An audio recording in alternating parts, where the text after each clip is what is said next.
Tariffs on Korean washing machines and solar panels. It has announced a strict set of import regulations on Korean steel products.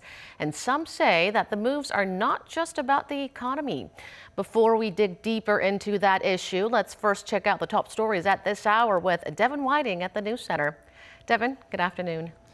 Hi, Don. Well, our top story this afternoon, Prime Minister Lee Nak-yon says South Korea is being put in a tough spot by General Motors' decision to shut down one of its local assembly plants. Here's the Prime Minister this morning. GM Korea decided to shut down its Gunsan plant, and the Trump administration is putting together measures restricting steel imports. Korea is being driven into a difficult situation. GM said last Tuesday that it would close its plant in the southwestern port city of Gunsan by the end of May due to lower demand for its vehicles. The move is expected to cost thousands of jobs. Adding to that, the U.S. Commerce Department suggested slapping a 53% tariff on steel imports from a dozen countries last week, including South Korea, in order to protect the U.S. steel industry. Prime Minister Lee asked related ministries to come up with measures to respond to that risk. On the GM plant closure in Gunsan, Korea's trade minister says the issue could affect negotiations on the possible amendment of the South Korea-U.S. free trade agreement. Minister Baek-kyu said that although GM cannot take part in the FTA negotiations and that the matter can't be put on the negotiating table, it could affect the talks in terms of the local auto industry. The minister said GM should submit a long-term proposal to improve the transparency of its business management in Korea to get government support. He added that if Seoul digs into its pockets, GM can get funds within the scope allowed by WTO regulations. And with yet more import restrictions on the horizon from Washington, this time in the name of America's national security, the lines are being blurred between issues of geopolitics and trade.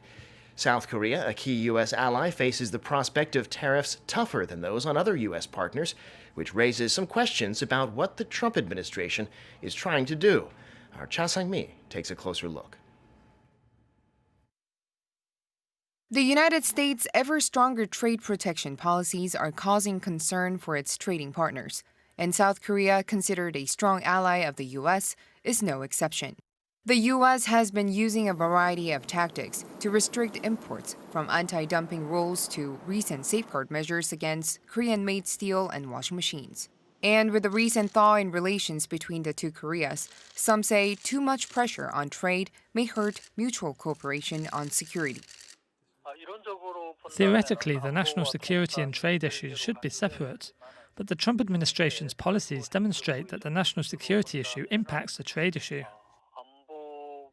The expert says Seoul and Washington do not see the links between the two issues in the same way. Another expert says trade and national security are two sides of the same coin, and that President Trump may be trying to kill two birds with one stone by restricting imports from South Korea. U.S.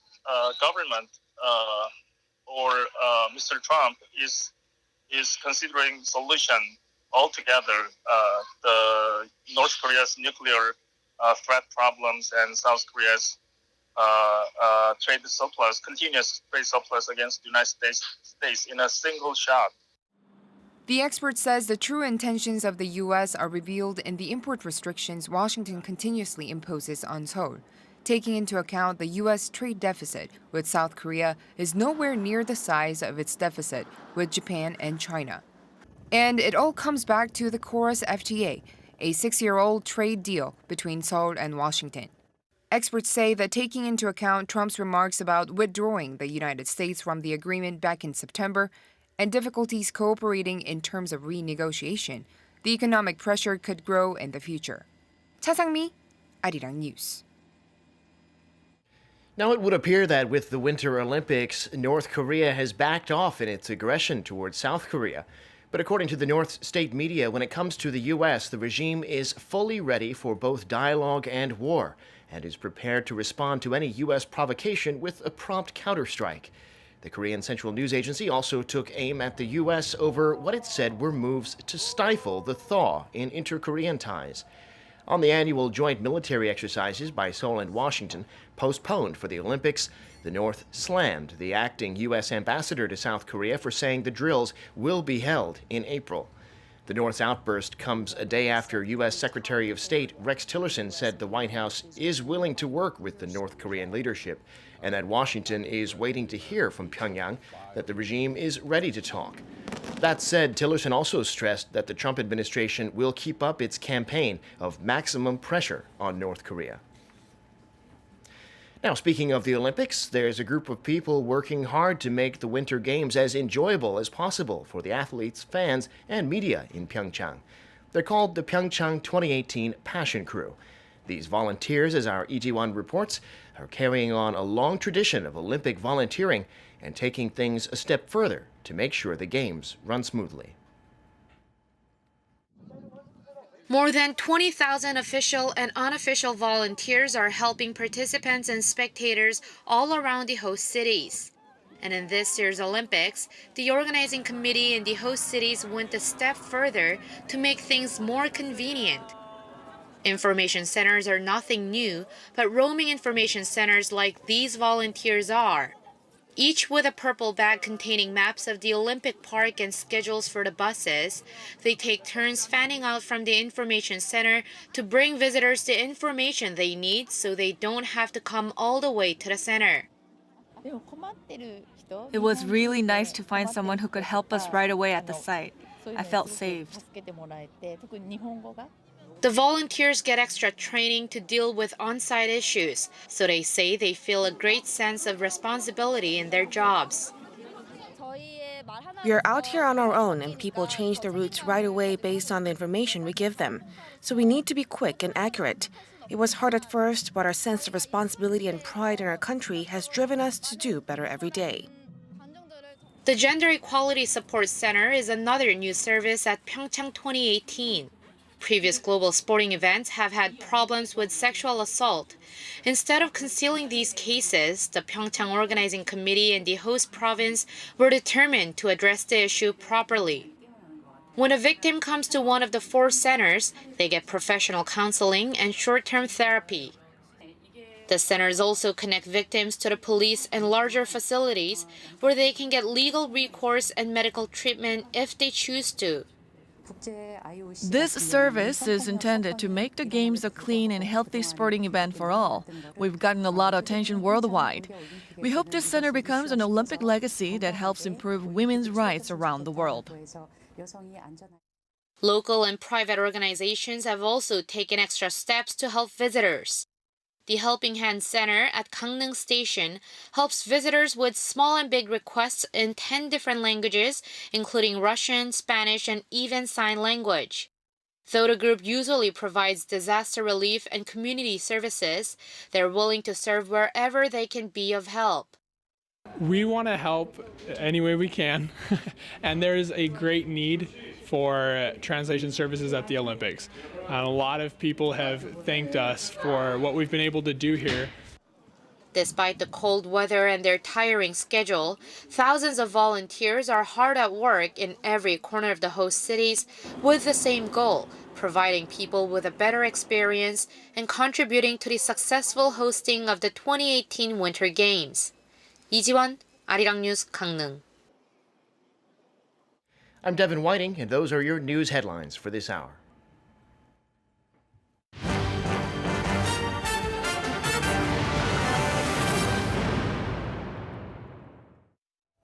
President Moon Jae-in has demanded officials deal with Washington's unfair trade measures, even floating the possibility of taking the matter to the World Trade Organization. His remarks followed the U.S. Commerce Department's proposal of slapping hefty import tariffs on South Korean steel, which it says is being dumped on the American market. Our chief 청와대 correspondent Moon Gon-young reports. Be bold and resolute in dealing with unreasonable trade protectionism. That's South Korean President Moon Jae-in in response to the U.S.'s plans to slap up to 50% import tariffs on washers and solar panels, and the Commerce Department's latest recommendation to President Trump to impose steep curbs on all steel imports from a number of countries, on that list, South Korea. At a weekly meeting with its top aides on Monday, the South Korean president kicked off the first workday following a long holiday weekend on a stern note against Washington's move to protect its manufacturers. 불합리한 보호무역 조치에 대해서는 WTO 제소와 한미 FDA 위반 여부 검토 등 당당하고 결연히 대응해 나가고 한미 FDA 개정 협상을 통해서도 부당함을 적극 주장하기 바랍니다. This is the strongest word yet from the South Korean president on the U.S.'s stepped-up efforts to protect its industries, and it came with a prescription seeking a fundamental solution to the nation's export structure. 또한 우리 기업의 수출 경쟁력을 높일 수 있도록 혁신 성장을 더욱 속도감 있게 추진하는 한편 신북방 정책과 신남방 정책의 적극적인 추진을 통해 수출을 다변화하는 기회로 삼아 나가야 할 것입니다. The new northern and southern policies or strategies introduced by South Korea's Moon Jae-in administration aimed at expanding economic cooperation and exchanges with nations to the north, Russia and Eurasian economies, and to the south, linking South Korea, Southeast Asian nations, all the way to India. The South Korean president's unusually tough orders regarding Washington's growing appetite for trade protectionism is noteworthy, as the country in question is the U.S., an ally key now more than ever, considering the change in dynamics involving North Korea. The Blue House, however, drew a clear line between security and trade affairs, saying the president is adamant on keeping the two issues separate. Moon Gon-young, Arirang News, the Blue House. And to discuss further about America's growing trade protectionism and its impact on South Korea, we're joined by Professor Shin Sang-hyuk of Pan-Pacific International Studies at Kyunghee University. Professor Shin, welcome to the program. Yes. So the U.S. is planning to impose heavy tariffs, this time on imports of Korean steel products. The U.S. Department of Commerce has said that it'll propose the tariffs to the president based on Trade Expansion Act, which is also based on Section 232. Could you tell us what Section 232 stipulates? Yes, this Section 232 stipulated that if USA industry got damages because of dumped the imported products, or because of the imports of some products from foreign country, is impairing the U.S. national security, the President of the United States can impose the very high, steep the tariff rates on the imported products. So let me give you more details about the measures taken by the USA government according to this Section 232 Trade Expansion Act. According to this Trade Expansion Act, the USA President can impose at least 24% tariffs on all imported steel products, or they can impose up to 53% tariffs on some products, steel products imported from dozens of countries, including South Korea and China. And the last option, third option, consists of imposing national quota on the imported steel products from the dozens of countries, up to 63% the national quota of the imports in 2017. So this Expansion Act can be a legal foundation for USA government to protect their national the industries and national interests, which seems to be very unfair for the foreign producers. And this time, certainly from the Koreans' perspective, it's not easy for us to understand the measures taken by USA government. Now, this follows the safeguard measures imposed on Korean washing machines and solar panels. How do you see the level of the Trump administration's protectionism measures? It is very, very high, aggressive ones, definitely, because, comparing with the previous trade policies taken by the former USA governments, certainly this is very high. And particularly for the South Korean government, we have been one of the very strong allies for USA government. And this time, the Korea was included on some dozens country. I mean, on the list of dozens country, which the USA government could impose up to 53% tariffs on the steel products from, the country, while the Japan or the other, the traditional strong allies of USA were not included on the list of those countries. So we can get the one question, why Korea was on the list? And there are several scenarios. One of the scenarios which many experts are really concerned about is, well, because the USA government is right now considering the trade relations along with the security, relations with South Korea. As you know very well, very recently, South Korean President Jaein have taken softer policy toward North Korea. And there have been many symptoms showing there were not enough discussion between two countries about this issue. And secondly, the relations with China.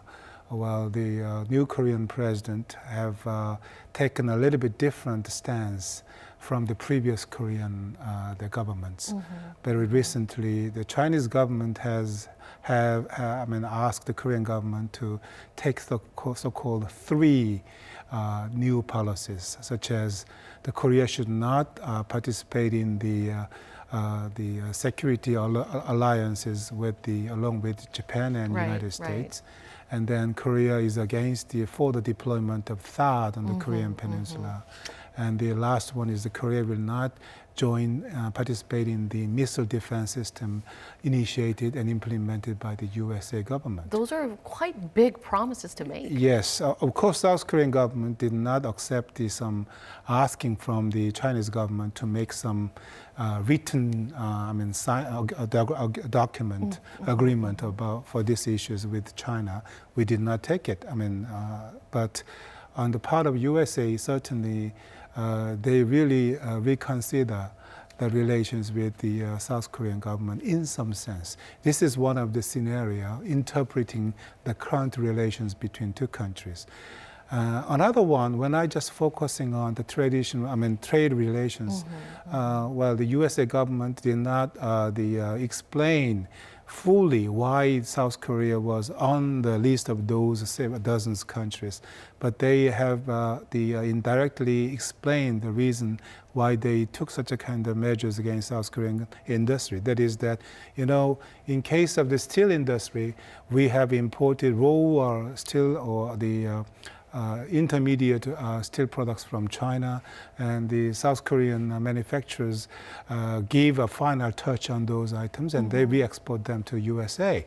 So on the part of USA, definitely, well, because the South Korean industries have used some interim products or raw materials from the China, so they have been taking such a kind of the very hostile or protective measures against South Korean steelmakers, I think. So you've mentioned this slightly, but South Korea has made some military agreements to China, and so some say that is the reason why the Trump administration is imposing such heavy tariffs on South Korea, as well as they say that this also points to the fact that the Trump administration is targeting not only South Korea, but also China. Right. We do not have the formal agreement with China, the security agreement with China, but in the meetings, a series of meetings with China, indirectly Korean government has affirmed our stance about those issues with China. So on the part of USA, definitely it was not easy for them to understand or sharing the same stance about this issue with South Korean government.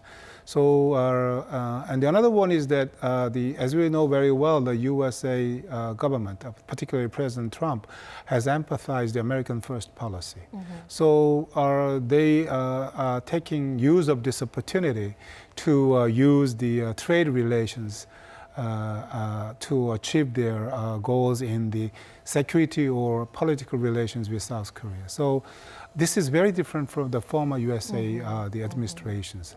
As we know very well, in the past, the USA government has taken the independent political policy separate from the trade or economic policies. But this time, we cannot say no that the current USA administration have used both at the same time.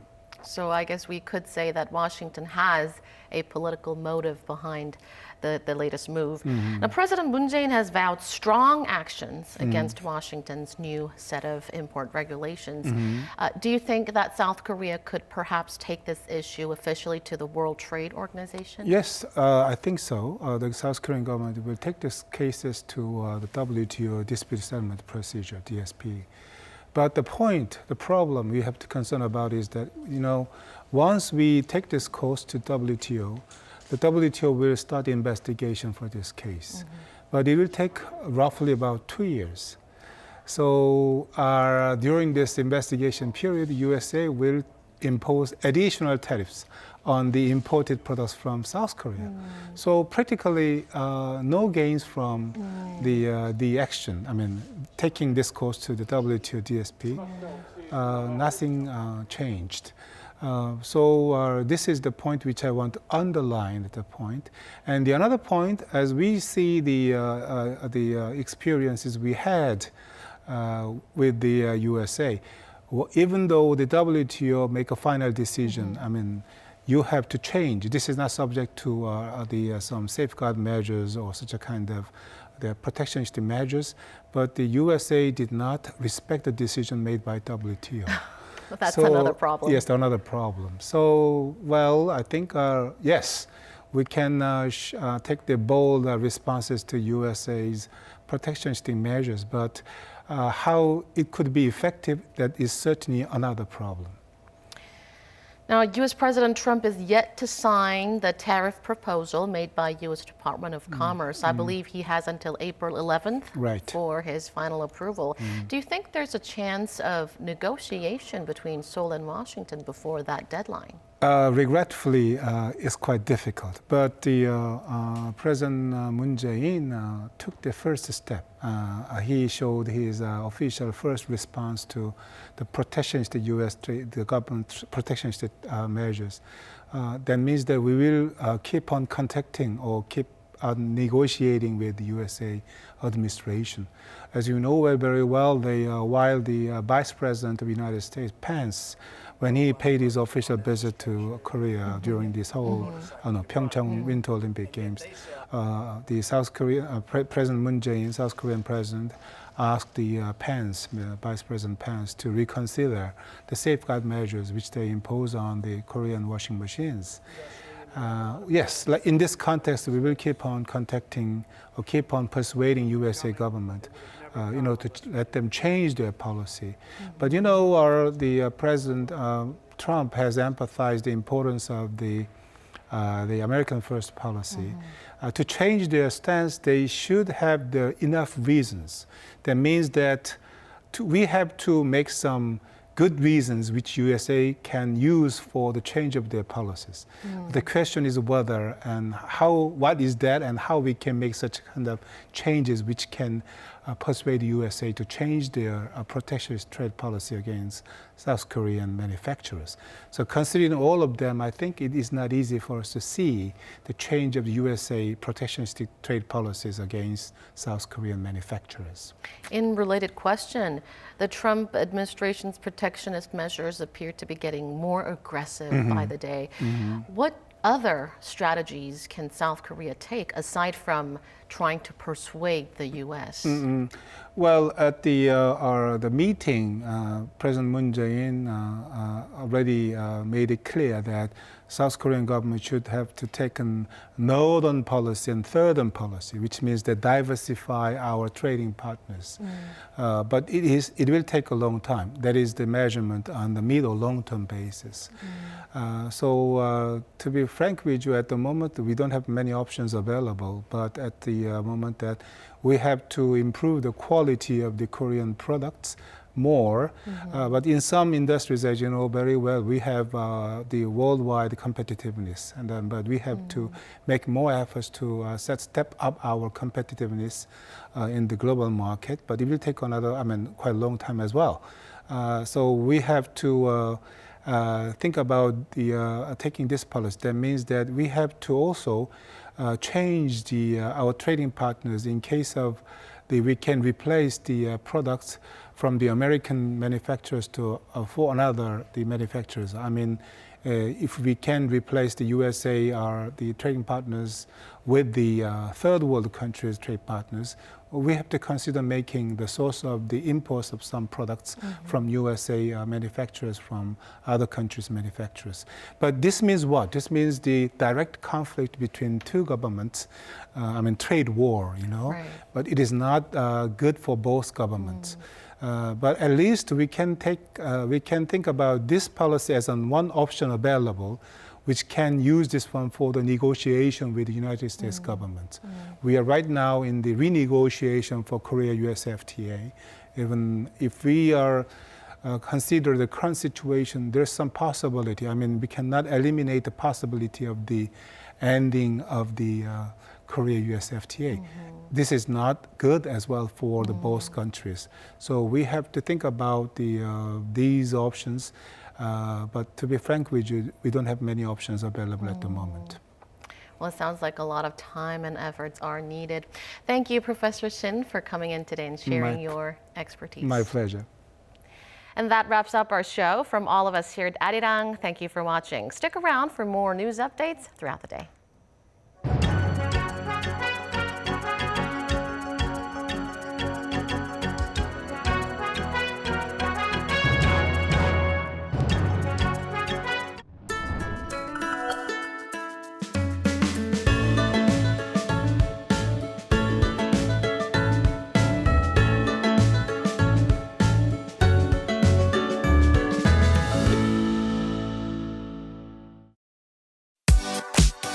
K-Beauty Talk.